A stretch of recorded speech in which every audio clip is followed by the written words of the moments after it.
Hello, it's Bill Pennock again. This is the second week of post-surgery, and so this is my update for this week. And it was a little bit of a rough week. I had a hard time sleeping. The pain during the day isn't bad, and if I wind up waking up in the middle of the night, I got to get up and walk around, and it starts to go away. But laying down is tough, and I'm only getting maybe fits and starts of an hour and a half at a time, probably totaling 3 or 4 hours a night.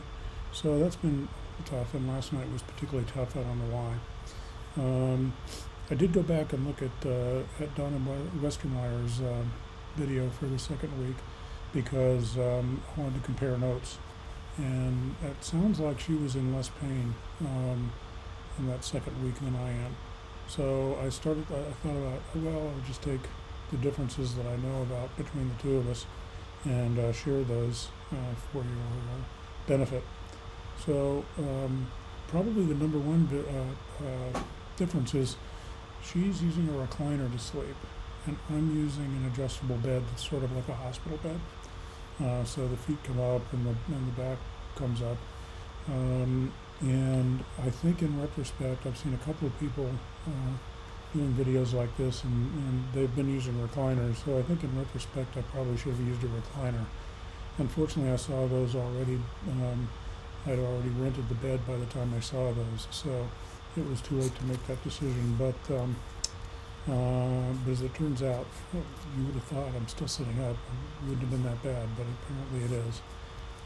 At least that's probably my best guess as to why I'm having trouble.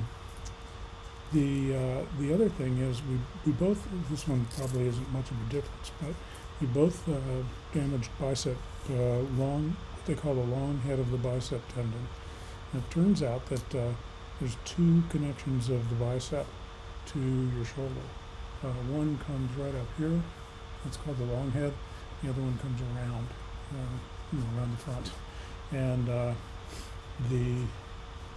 frequently, apparently, the long head gets damaged if the rotator cuff gets damaged, and that was the case in both Donna's and mine. So in Donna's case, they reattached it. She's much younger than I am. In my case, they disconnected it. So I sort of questioned him about that. I thought that was a little dangerous. What the heck? I don't need a bicep, right? Well, it turns out that John Elway had his disconnected before he, in his throwing arm, before he went and won a Super Bowl. So apparently that particular part of the bicep is not that important for a whole lot of things. I'm sure there's something, and I'm sure I'll find it out. But it's also apparently fairly complicated to get connected because it doesn't connect to a bone. It connects to the labrum, which is sort of gristly edge, I guess I would call it, around the glenoid, which is where the ball fits. And so I guess it's a little tricky, although they've got it down where it's successful most of the time.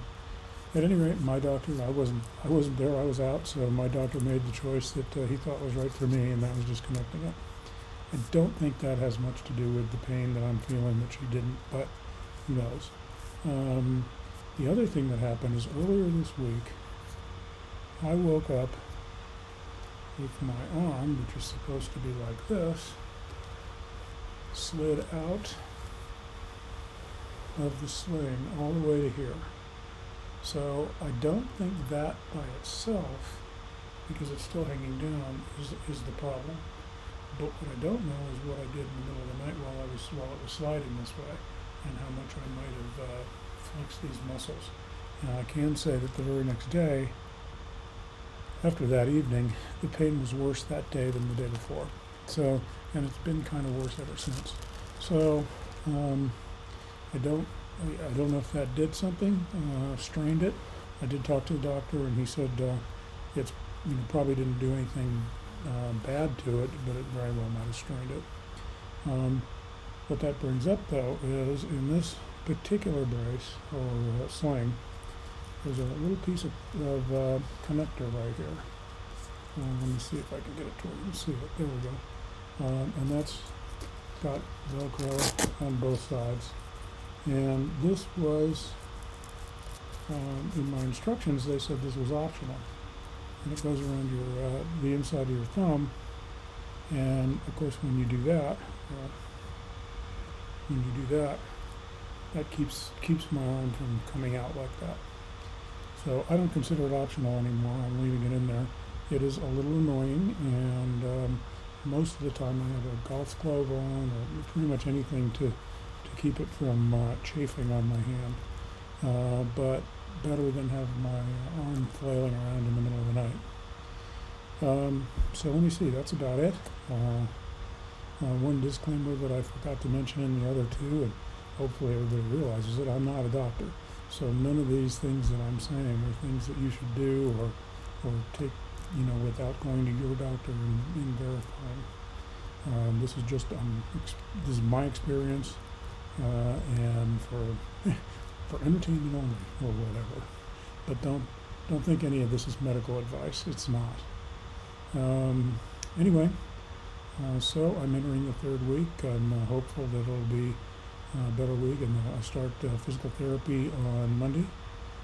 So I will have physical therapy stories to tell you next week. Thank you very much, and looking forward to next week.